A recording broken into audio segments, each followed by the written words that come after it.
while back ago. Digging it. Thinking about upgrading it. A little shorter. Nice feel to it. Thank you, man. Welcome to the Ride Boundless podcast. We got Anthony and Donald here. You guys run the Distinguished Gentleman Ride, fellow Bike Shed members as well, correct? How are you guys doing? You were waiting here for 2 hours working on your book, and you just got here. What's going on? Well, I had a nice 3-hour ride today, so I'm nice and relaxed. Nice. Yeah. Oh, you had a good ride today. Yeah. Nice. Yeah. Yourself? Me, I was just here working early, again, trying to find some casual coffee spot space to just kind of do some writing, kind of get away from life. What'd you find? Oh, I was at, I don't remember, where was it that I told you to go? I think you're at Crave, Crave Cafe. but I ended up at the Crave's, wrong that- location. Yeah. Yeah, Cray's pretty cool. Alfred's Coffee next time down the street. I'm not sure if Okay. you're familiar with it, but they're pretty much all over LA. They've blown up, but that's where we usually meet up. It's not like I live 5 minutes away from here in Burbank. Yeah, but not yeah, exactly. But remember, the closer you have the mic, so just don't be afraid to pull it in. And one more second. Let me just bring down the temperature because it gets warm in here. So, guys, I'm really happy that you guys came. Thank you for sending this beautiful image. Usually, I have to do it myself, and this is very well done. Did you make this, or Mickey made this for us. Mickey is one of our co-hosts on the ride. We've got a team of 7 Nice. or 8 that kind of helps us put together the ride every year. So Mickey actually, we told her we were doing this, so she pulled this graphic together for everybody. That's going to be coming over the next couple of days. let's talk about what is the Distinguished Gentleman Ride? Because it's been around for what? It's going to be 12 years now? So, yeah, it's been around for about 12 years. I think 11 in Los Angeles. 11 Los Angeles. Yeah. And we have a team of 8 co-hosts, city co-hosts, and we've been working together for a number of years. We kind of took over after we had a long-term host, Sam Bendel, who's now in Austin. And when he vacated, we took a team approach to managing the ride versus just having one sole person. And that's worked out pretty well. Perfect. And we'll get more into that. But let's talk about the original roots of the DGR, because I've been writing for 20-something years. And I would say I found out about DGR maybe 4 years ago, 5 years ago. No, less, like 4 years ago. So the idea of this podcast is to get that awareness out there. What is, and I like your highlighted points. What is the Distinguished Gentleman Ride? What is this about? Is it only for gentlemen? What's the cause? What are the accomplishments? So there's a lot of things. I mean, I found out about it in 2013. 2013, maybe even 2014 was my first ride, but it was started in 2012 by Mark Hawa out of Sydney, Australia. He kind of pulled it up as an inspiration from the photo of Mad Men, Don Draper in Mad Men, in a suit astride a motorcycle.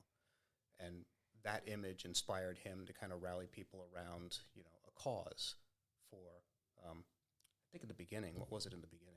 It was the Prostate Cancer I think Foundation. it was limited to prostate cancer back then, and then it's just since evolved Yeah. from that point. Isn't that amazing? Just by a single image or an image, Don Draper, which if you really break down John Draper's character, he wasn't the most great guy either. Love the show, but you're like, wait a minute, you lied about his, anyways. He wore a suit well. He wore a suit well, but just that image of looking sharp in that 1950s, such a It's big cause. The dichotomy, because people are so used to seeing a very different image of somebody astride a motorcycle. So you don a suit and you get on a motorcycle, and it's that contrast that people just aren't familiar with. And when you look at the population of people who actually participate in the Distinguished Gentleman's Ride, it's business people, it's professionals. I mean, look right here, Don and I. I'm an architect. Don is actually a lawyer. I mean, it's not kind of the gang bang that kind of people perceive. What I like about it is it makes that point, but that bleeds into all the other bikers. Because if you look at every other bike, I don't care who you're talking about, the Harley guys, the Ducati guys, we're all professionals. And we try to be all inclusive.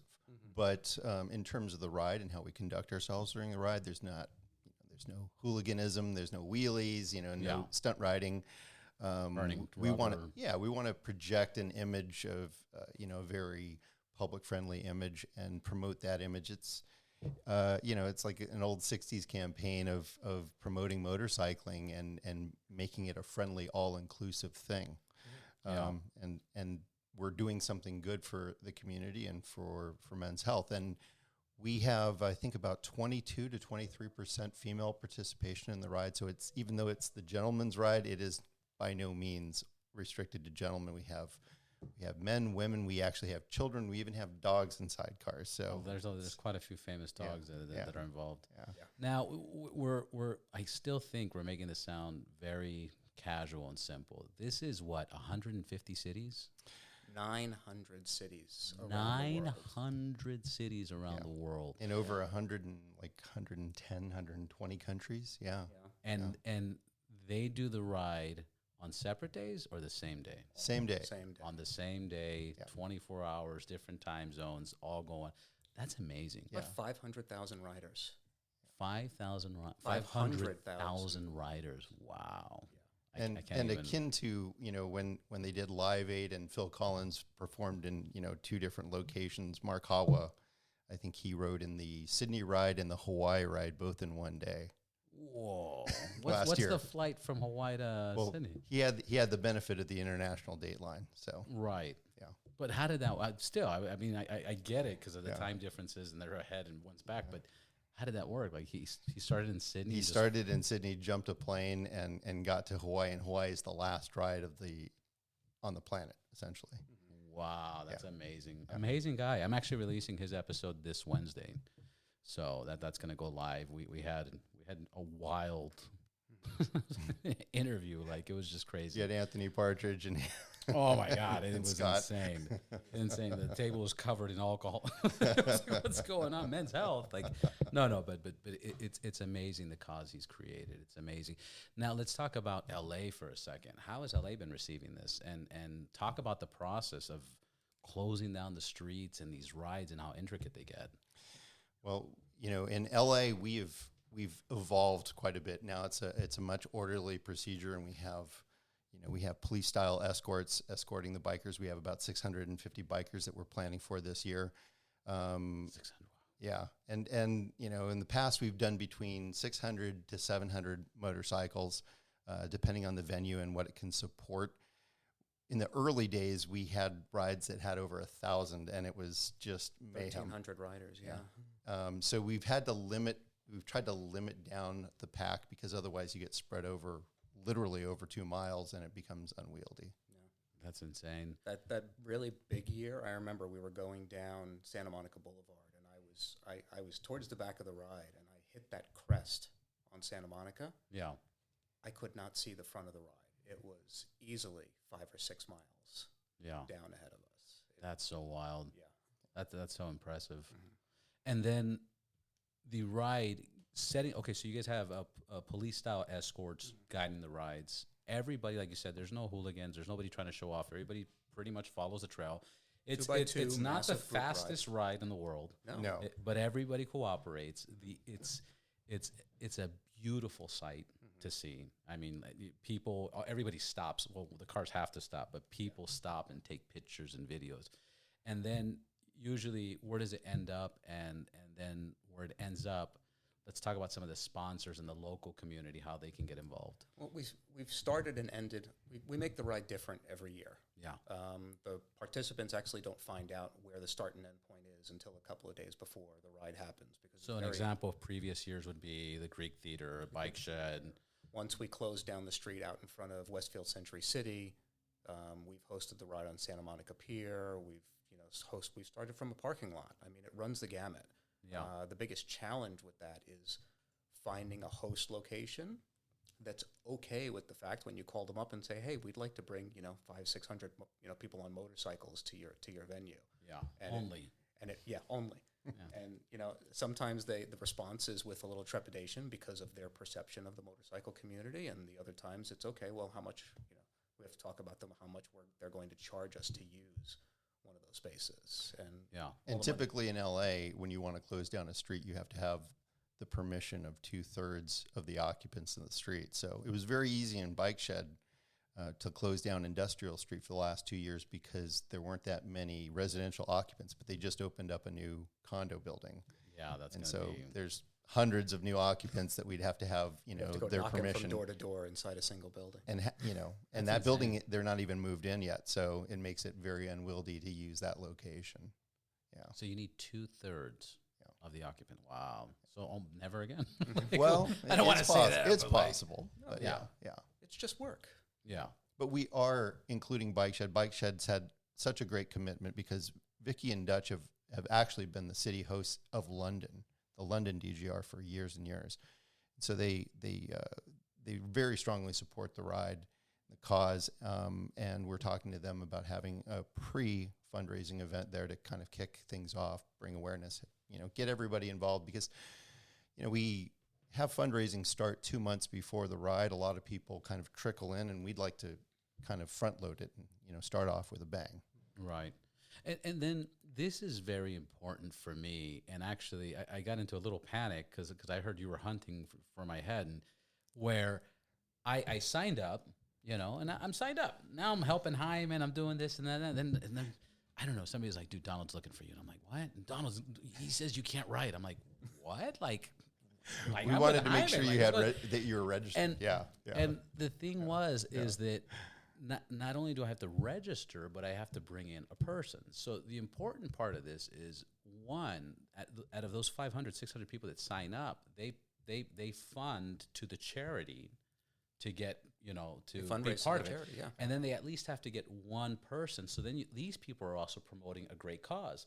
And I'm all about that. I didn't understand that. And that's sure. why. And you can actually self-fundraise. So that's one way to do it. Awesome. Yeah. Originally, there was no fundraising requirement. And so for the first couple of years, we'd have say 1,000 people show up or register for the ride. And, in the beginning, a lot of people didn't even register. So there's insurance issues with that. But, we wanted everybody registered. That way, if anything happens, there's insurance for the event. But then, we saw that, out of, say, 1,000 or 600 people, who was fundraising, and it was a very small percentage. So we then imposed, hey, let's just make a minimal fundraising requirement of $50 for a participant, Which is beautiful. and then all of a sudden we were actually raising more money than we had ever done With before. less people.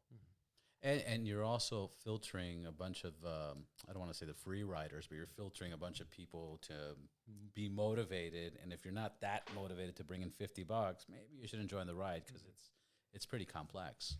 Well, we want it to be about the cause and not just about the gram. And, there's it is a great photo moment, but we want people to be excited about the cause and raising money for men's health. And, the money funds research for prostate cancer and testicular cancer and for suicide prevention. So those are all great causes. It's like the money is going to, where it's needed. Yeah. I mean, the ride is the spectacle, but Yeah. the real intent Is the cause, Is the cause and the fundraising. So it's this 2-month period that people, like last year, I think within 2 months, DGR raised just over $7 million last year globally. Outstanding. LA just Outstanding. crossed the $1 million fundraising mark last year since we started back in 2013. So, and then I looked at right before we came down here, I was looking at the metrics. If you just look at last year's ride, the top 5 cities raised $1 million of that $7 million, and the other $6 million came from the next 900 cities. Yeah. So We talked about the ride before, and the ride is, it takes a bit of engineering to find the right mix, because what we're trying to do is we're trying to make the ride scenic, make it entertaining for the ride participants, but the main goal is that we want to engage as much with the pedestrian public out there. So we're trying to reach, highly trafficked pedestrian areas so that we're engaging with the public. And, they're all of a sudden, there's 600 bikers upon them, and they're like, what's going on? They're wearing suits. What are they doing? And it's like, and we want them to kind of say, hey, what's going on? And they say, oh, Distinguished Gentleman's Ride. What's that? And they look it up and they're like, oh, they're raising money for men's health. It's a great cause. Yeah. So, how do you guys inform the public, the pedestrians, when that happens?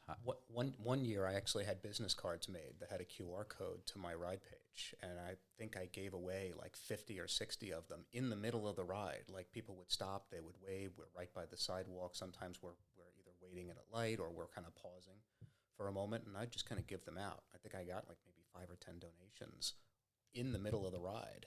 Wow. from people that I kind of handed them out to. That's amazing. But when we're on the ride itself, there's signage. All of the marshals in the ride are wearing bibs, back markers on the back of their jackets that have the logo. We're all wearing mustaches on our bikes, and so we also have people that are marking all of our turns, and they have like large signs with the distinguished gentleman's ride. No, on it. I've seen it. It's just I'm just thinking about when it's 600 people, and you have maybe 20 people wearing some kind of badge or sign. If there was like one of those, a car had like a wrap that had like a QR code, DGR, Distinguished Gentleman Ride, or one of those not taxis, but those trucks that have like the banners and ads. I'm sure they would cooperate and participate and just let the public know at the same time, before or after. Well, we try to make it more about motorcycles than cars, but we do have one of our team members who actually rides with a gigantic flag on his chopper, and it's a huge Distinguished Gentleman's Ride. He goes by freaking Rob or Wonderful Rob or Big Rob, Big Rob, Big Rob, Mr. Gears and Gars. Yeah. He's awesome. Yeah, he's all about it. Yeah. He's, I think he was one of the first people. Like at that point, I heard of it, but I still haven't done a ride. Mm-hmm. And he was one of the first people who was just breaking it down when they opened up the bike shed. He's like, "Oh yeah, DGR, it's this, that." And he's a great ambassador for it because he rides a big old bagger. He when he's on the bike, he looks like a typical biker, red, right? Yeah, and he gets off the bike and you wouldn't know it. The guy is a corporate banker. Yeah, and and he wears a suit well. It's just like he's one of those. Oh, sorry about that. No, you're good. I was like, "Is that me?" Yeah, it was my better half. It's him. Yeah, I don't know. It's it. I get it.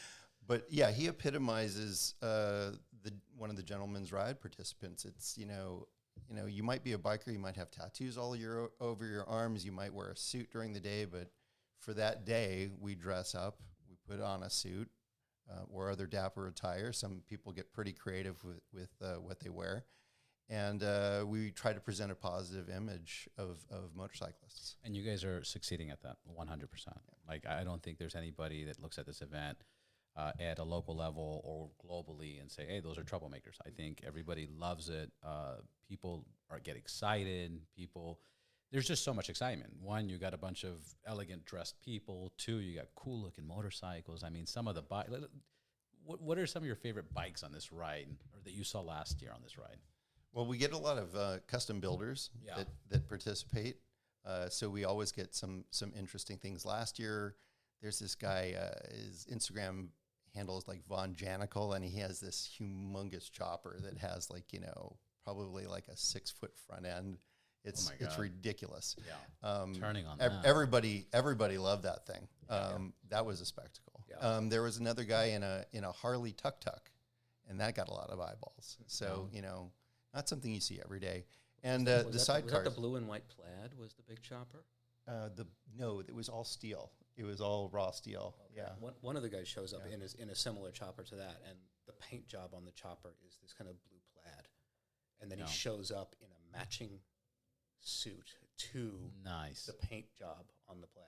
Like one of our other members, he actually bought a white suit. He kind of did some pinstriping on it, and then he went and custom painted the bike to actually match. So people get hard. No, they get. That's why I'm asking. Like, what's some of your guys' favorite bikes? Yeah, there was a guy, Jake Grutschke, who did a BMW. It was zebra painted, and he painted his suit to match. Yeah. And then there's this guy in this gray suit over here with the mystery man with the chrome helmet. That's the guy sitting next to me right there. That's me. That's a sharp looking dude right there. Yeah, that's a great suit. Color coordinate to the bike. Jaime last year, he was the, what do you call it, the ambassador? Or? He was one of the global ambassadors. The global ambassadors. He was so all about it that he went crazy on his Triumph. Like, if you look at the upgrades on that bike, he did really good. Rob always, like you said, he brings up that big flag. Yeah. People get down. Mm-hmm. Is there a competition of like the best bike or voted bike or something? There's so much you could do with this. We had that back in 2014, and there was best scrambler, best cafe. We had those kind of competitions. We might bring it back this year. We usually give prizes are usually for the top fundraisers for the city, but it's definitely something we should think about. Now, one of the fun things that I want to talk about, if you guys can highlight, is once we get to the destination.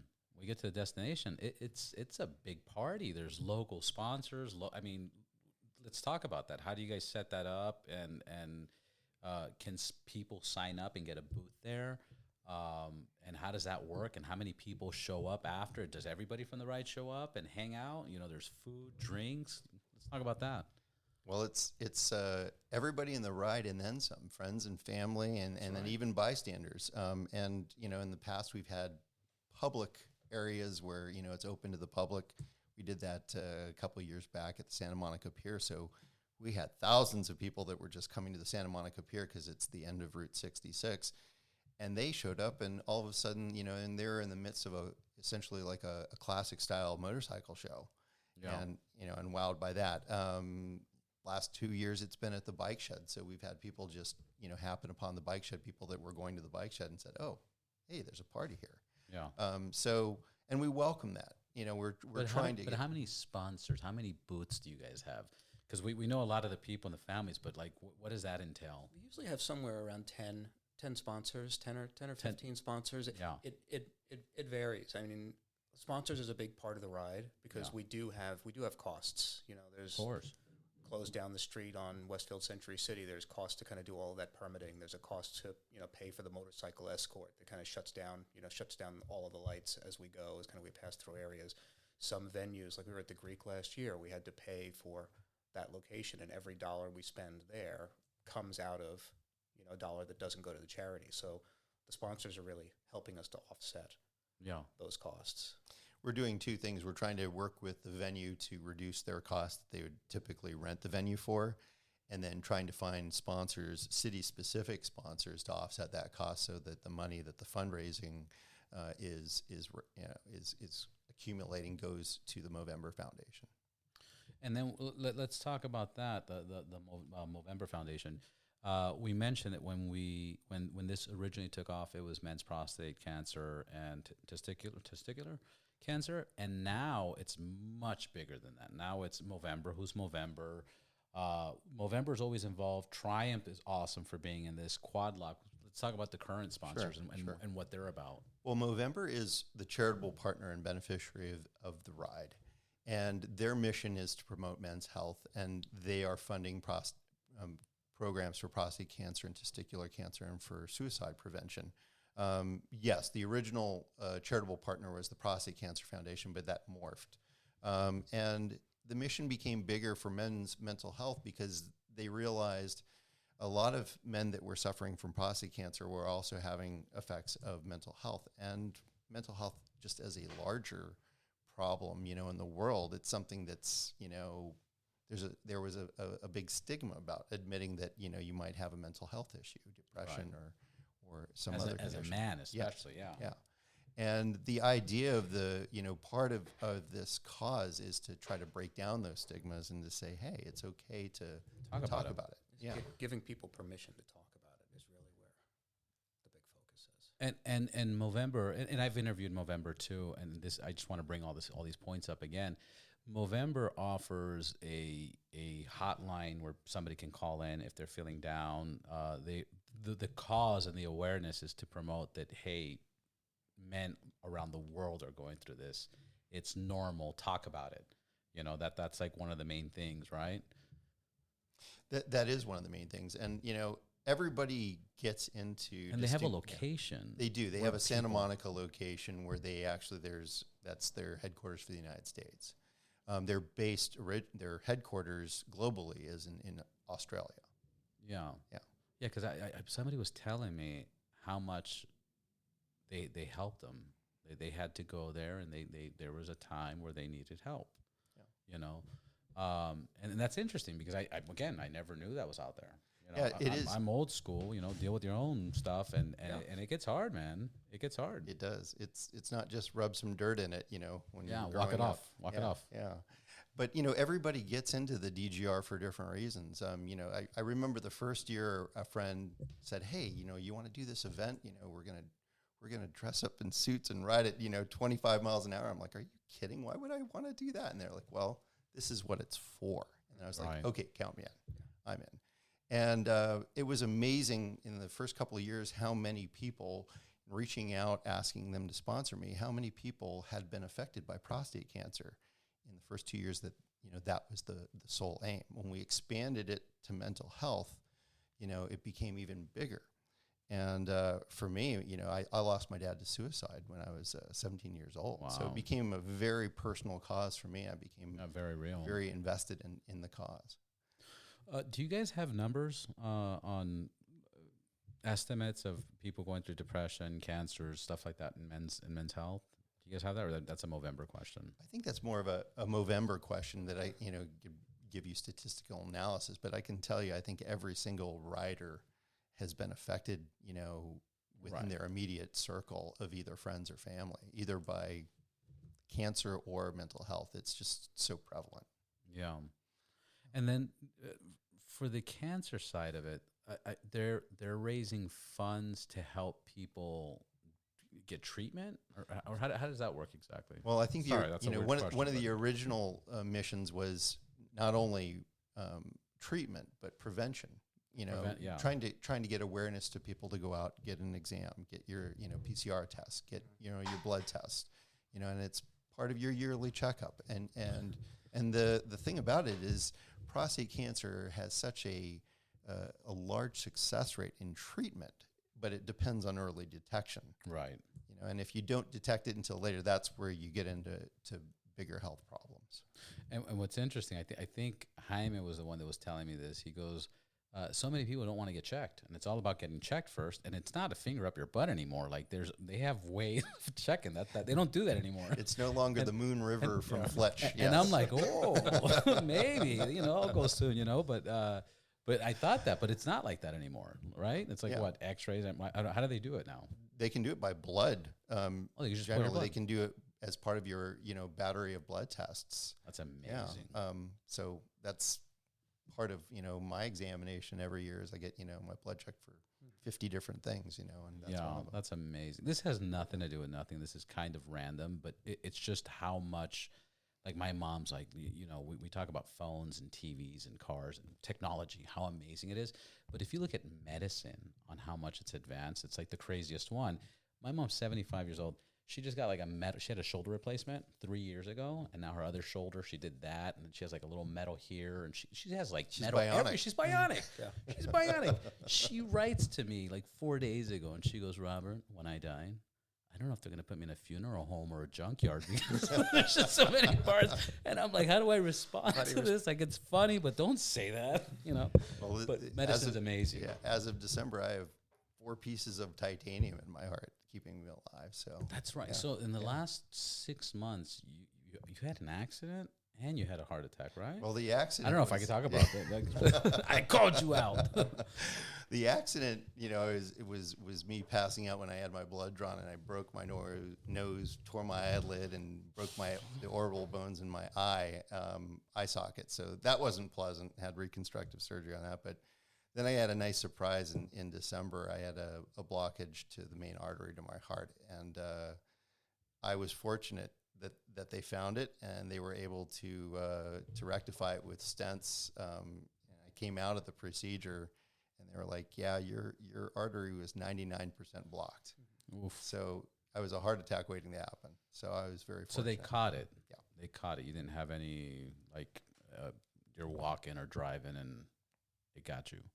No, but it got to the point where if I had any significant physical activity, even going up a flight of stairs, I was in pain. And if I would have said, let's go hiking or something, that could have been. Yeah. Well, we were checking out a venue actually for the start location for this coming year's DGR, and I was with Anthony, and I was out of breath. I was just going up, just taking a walk with him. Yeah. And that was just like a week or two before my surgery. I think it's so important, especially in LA, because it's not a city that walking is practical. This is a driving city. Like people drive across the street. And I always tell people, and I've said it on this podcast before, The reason for that is because LA was built around the car. You know, when LA came, there was cars already, so it's like, let's make roads bigger and wider and freeways and highways and blah blah blah. And then my buddy LA in a minute, he just did a fun fact that I didn't know, that the first freeway was built in LA. You know, and it just goes to show you. But my point is that we're so accustomed to driving that we don't do the walk, even though we have nice hiking trails and there's the gym and, you know, there's a lot of things, but it's super necessary. Well, we glorify the car, and for that matter, we motorcycle too. I mean, we have a history of hot rod culture and motorcycle culture in Southern California, and it's, you know, one of those things that we've kind of married that love into a good cause here. Yeah. And back to the health issue, I actually want to call out what your mom did was actually really healthy. Taking time and say, I'm gonna make fun of this. Oh yeah. It actually breaks down the barriers. Like I've done stand up. I do, you know, I'm an architect, so I do a lot of issues around kind of sustainability and kind of climate related issues. So I've done stand up on climate, and people get paralyzed around some of those topics. Oh, big time. So paralyzed about this big topic around, you know, climate change or climate shift right now, paralyzed around topics about health, but stopping and just kind of taking a minute and say, just kind of joke around, just like it actually makes it easier. Yeah. And more acceptable for people to talk about. And not just to talk about my mother, just talk about my mother, but again, she's 75. She looks like she's 48 or 49. She acts like she's 14 years old. Mm-hmm. You know, like I'll be like, hey, Mom, don't leave the plate here. And she'll be like, I'm leaving. She has like this Ricky Ricardo accent. She's been here 60 years, and her English still is like Ricky Ricardo. And she's just hilarious. She has fun with the doctor. She has fun with the nurse. She's just happy, you know. And she sees it as a joke.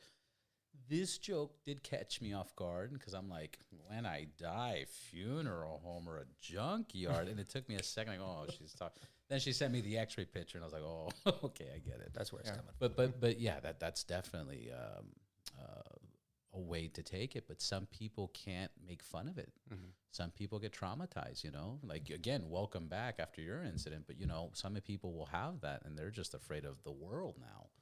You know, and for that, it's how do you lead with empathy, right? Like, you know, talking about mental health, like we all have these little stories around why we get into this. And remember, I was at work one day, and I walked past somebody and kind of did the sup as you walk by, but it looked like something was wrong with him.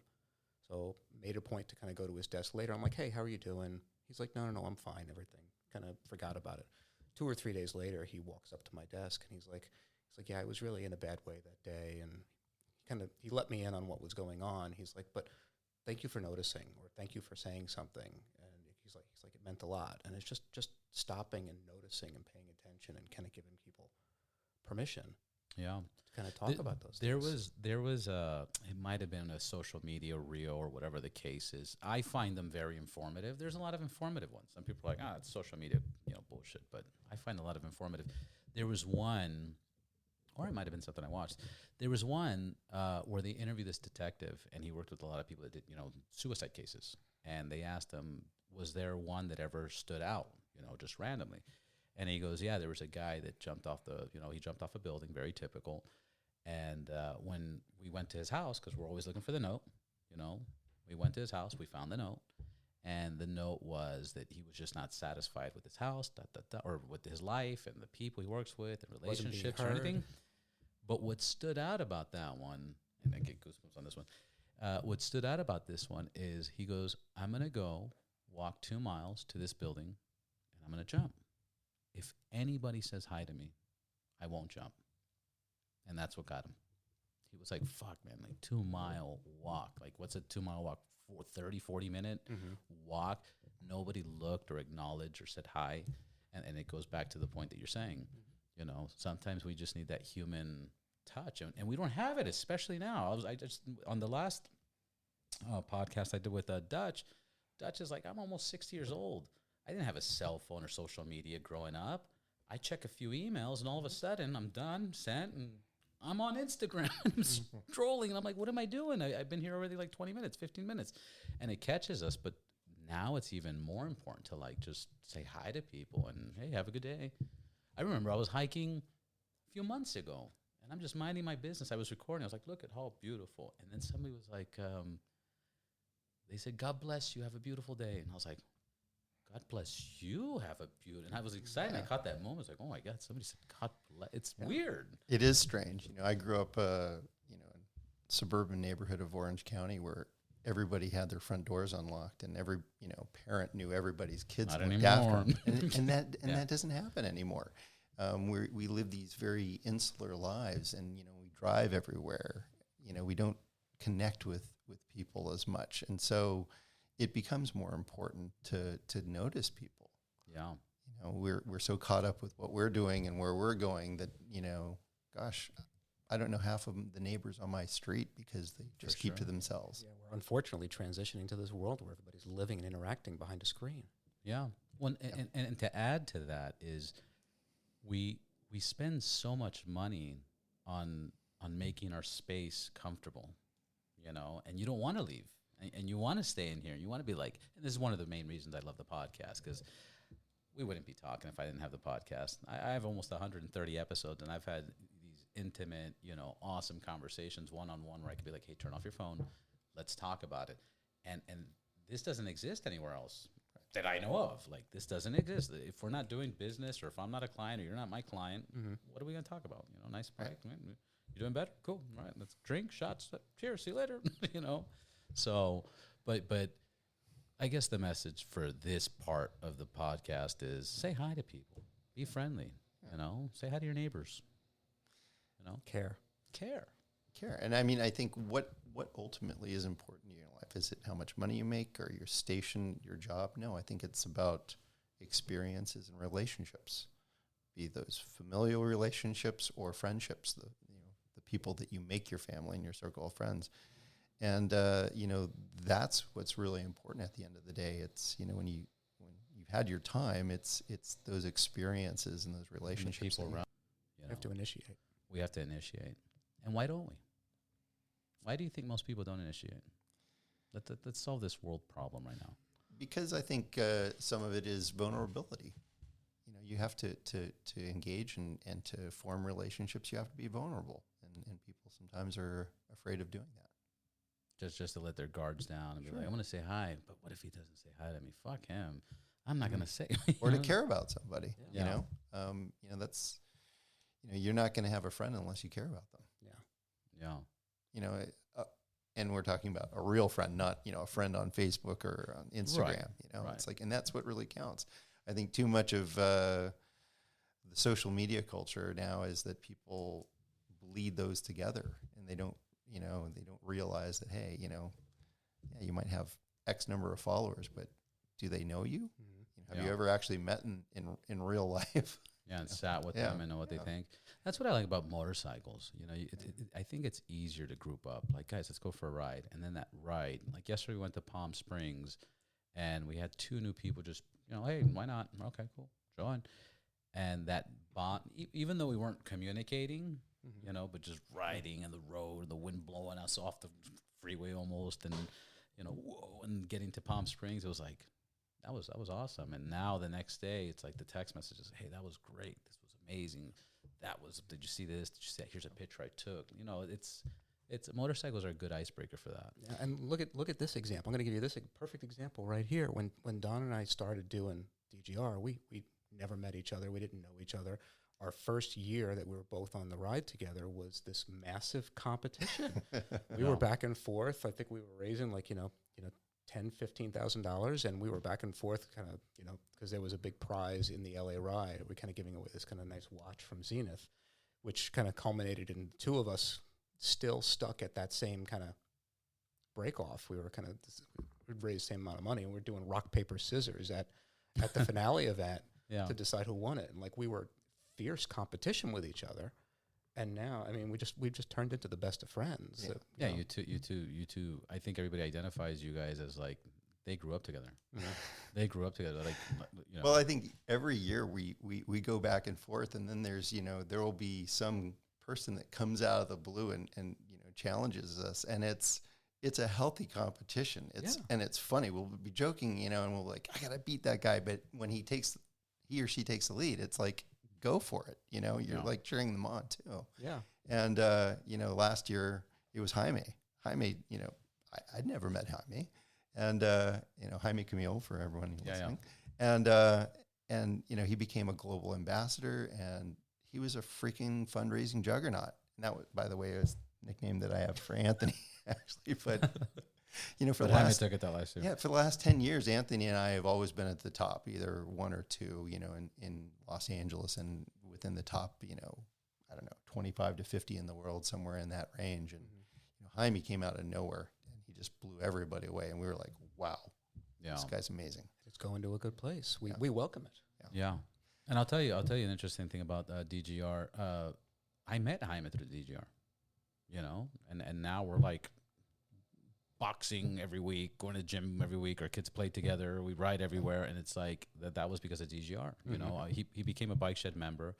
He did buy a jacket that I had the similar jacket. And I was like, hey, man, nice jacket. Yeah, that's cool. That was it. And then at DGR, I think it was, 3 years ago? We were just standing next to each other and we were having a conversation. We did the ride and we finished the ride and we're like, hey, group chat. All right, cool. You know, and that was it. You know, he lives in the neighborhood and It's turned into this thing, this living thing that just winds up bringing so many different people so many together. I So mean, many. It's easy to find a connection with somebody when they have one thing in common with you. But now, now we've got this 500-600 people who are riding, so they already have a connection, but they're also mission aligned with what we're doing Yeah. for the charity. So it's just, you know, that, and then you find something else that you have in common and something else. And I mean, so many great friends. Yeah, the well, people that I've met. even Mark was telling me people have met and gotten married. You know, people have found their significant others. People have started businesses together. See, people have created a cause. Like this is repeated in how many cities again? 500? What? 900? 900 city. I mean, that. isn't that like part of the magic of motorcycling though? Because, you know, you're just talking about it. You know, you'll go on a ride and you might not know anything about this person. You know that you both love motorcycles, and then you get to talking and you might have a few more things in common, but you know, you could come from completely different walks of life. You know, somebody could be white collar, somebody can be blue collar. Doesn't matter. You share this particular passion and you have that connection, and you build from there. Yeah. We talked. Well, do you want to talk about a little bit more about where the donations go? We kind of covered that, right? Yeah, we kind of covered that. It goes to Movember. It goes November. We talked about how much LA has kind of been bringing in. Like LA, we've been one of the top 3 to 5 fundraisers. Everybody. And Movember over the last several years. And Movember has really great transparency. If you go onto the DGR site and you click onto the Movember link about their fundraising partner, they actually give a full financial report of what they do with all of the money that they raise every year. So Los Angeles was one of the top 5 cities, right? We were actually number 3 last year. We were number 1 for a second. We were For a hot minute. second, and we finished only about $2,000 away from the top. It was between San Francisco, ended up number 1, New York, and San ourselves. Francisco ended Yes. up number. I thought it was New York and LA. And now another thing that I think is important for anybody who wants to fundraise, they give away motorcycles, right? They do. Yes, yeah. They give so they give who motorcycles away. Who to gives the top away 3 motorcycles and to who? Triumph gives, which is our global sponsor, gives away 3 motorcycles to the top 3 fundraisers. Plus, they have what they call the Gentle Folk Prize that they give based upon people's answers to a questionnaire of essentially what their ride inspiration is and what they believe, you know, to be the ideals of being a gentle person. Yeah. Be it a gentleman Nice. or a gentleman. And then you raise a minimum amount of money. I think it's maybe $200 or $500, and then you're part of, and that's given away kind of a raffle style. Interesting. Because I think people that want to raise money or have connections to raising money will be like, oh, I'm interested in this. So that's globally. And I think the top 3 fundraisers, they on average raise anywhere from like 130,000 on the high end to like 80,000 on the low end. And most of those guys, they are multiple winners of motorcycles over the years, and they've raffled those off themselves, or they raffle them off to their sponsors to raise more money for the next year's ride. That's amazing. Yeah. I think that's a very important thing. I think the getting tested for prostate cancer and it's blood now is very important now. I think that the ride is open for everybody is important now. Random question: Why is the meetup spot and end location a secret? I can guess, but I'm sure I guess wrong. If we harken back to the days where it was public information, you'd have close to 2,000 people showing up and not registering and not fundraising. So we wanted it to be an enjoyable experience for those people who put in the effort to fundraise, because it is a lot of work to go out and fundraise it. And some people, we're talking about, I probably harass the living bejesus out of every single friend and family and business connection that I have to raise money every year. Yeah. And some people don't want to put in that effort, but they want to show up and put on a suit and have their photo taken. We want the experience to be more about the people that are putting in that work and raising money for Movember. Yeah, make it more exclusive and private. No, and I guess that. I'm just asking. Well, we want it manageable. We want it to be a manageable enough group to where we can provide a ride that flows easily through the city, and we can complete the ride in an orderly fashion within 60 to 90 minutes, so that that everyone arrives at the end location fresh, and they're not worn out from a 3-hour experience. Right. And we want it to we want to reward those people that are putting in that work, rather than just having people glom on and glom onto the ride for their own purposes, not for fundraising.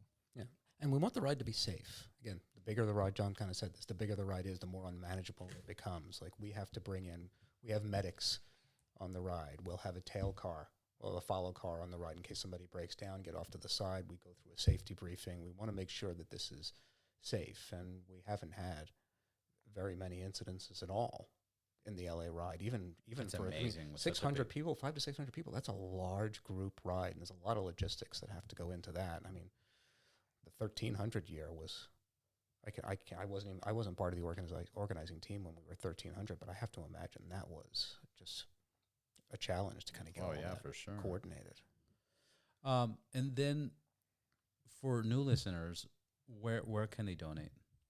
So what they ought to do is they ought to go on to gentlemansride.com and pre-register for the ride. And if they're going to participate in the ride, they can pre-register now, and that way when fundraising starts on March 25th, I believe is the first day of fundraising, they'll be able to start doing their fundraising campaign and soliciting donations from people.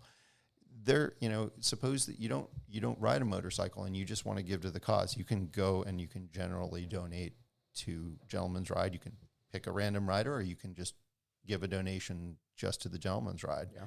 Or to a specific city, or you just find somebody that you know. Like, if you know somebody, you can just donate to their ride. On top of that, we also have a lot of, we can't stress enough, we get a lot of volunteer support. We have friends and family that show up and they help with, rider check-ins, staging the bikes, directing the bikes, helping with all the logistics involved on the day of the ride. Yeah, for a 600-person ride, we're probably looking at close to 100 volunteers. Wow. Who can help us pull all this together. We can't do it without any of them. Can we give a shout out? Is it to VVMC? They kind of help organize? VVMC has typically helped lead the ride in terms of, contributing marshals, providing comms, helping to coordinate and helping to get the word out. A new group that's been helping us is the Beachside Moto Club well. We had a lot of members of the LIDAs come in, which is a women's motorcycling group. Yeah. So awesome. We welcome everybody. As long as you're going to participate in an orderly fashion, you're not going to go stunning down the road or do anything reckless. We want you to come. We want you to be part of the family. That's awesome. Yeah. BMC, Franco and Adam are outstanding. I've had them on a couple times.